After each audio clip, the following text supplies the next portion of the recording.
years old. The first truffles in Australia came out of trees that were grown in Tasmania in 1999 that were planted in 1992. Those trees were imported from France. Since then, we've had a whole lot of scientists and horticulturalists that have gone to Europe, and there's a wealth of science. Basically, all I did was get some truffle, let Barry sniff it, and then gave him a bit of chicken. And then I put it over there, and then say, "Where's the truffle, Barry? Where's the truffle?"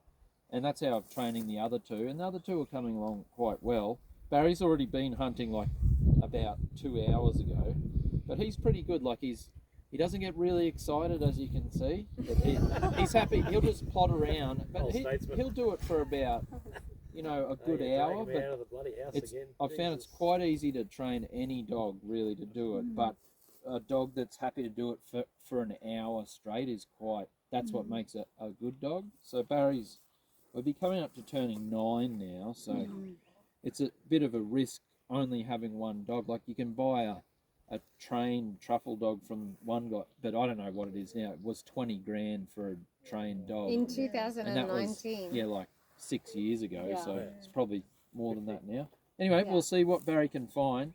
We haven't looked in this paddock for a while, but coming along on the journey. What about my bones? It's going to be straight. Oh, I hope her knee was playing up.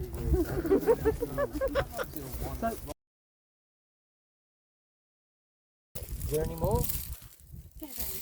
So these trees haven't had any chemicals on for 4 years. So underneath the trees, where there's no grass or weeds, it's actually the brulee, like creme brulee, the burn, in French, and the truffle actually kills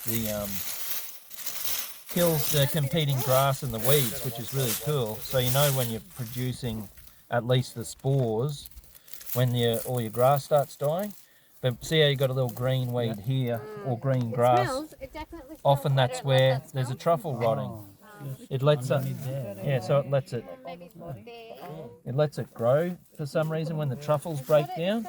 So often if you see some trees will have a bit of green grass or whatever there, but that's a shame. That's another little one. And there's another big one there. That was beside that weed. Oh, it's soft on top, but underneath that's is... the shed house over there. Yeah, it's not good. A little brown house. It's been used so much it's worn off the top there. Reindeer. Hey, Rudolph. Go smell. Where'd you find that? It's on the ground. So you're saying Yeah, that little antler. they don't get attacked by any vermin? Where? Oh, they would. That's They a would, big but one. we exclusion fence out kangaroos and deer so that they don't. Insects or anything like that?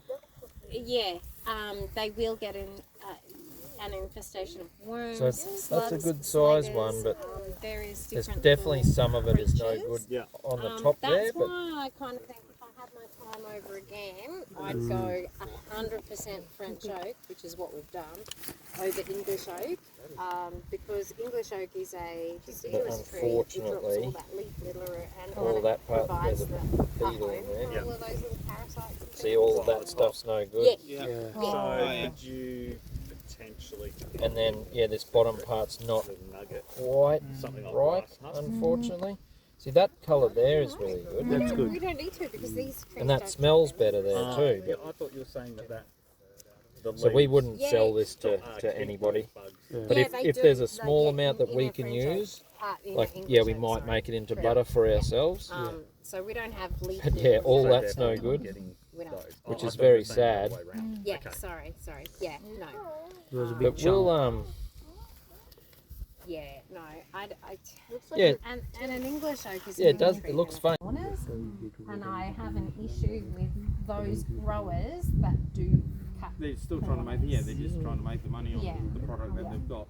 And so that's I understand that we all have a bottom line, but when I can kind of say, okay, if you need to only use 3 grams a dish because mine's fresh, as opposed to 5 to 8 grams a dish from WA, Yeah, okay, it's $1 a gram from them and it's $1.50 a gram from me, but what are we really saving here when you're using less and you're giving your consumer Yeah, but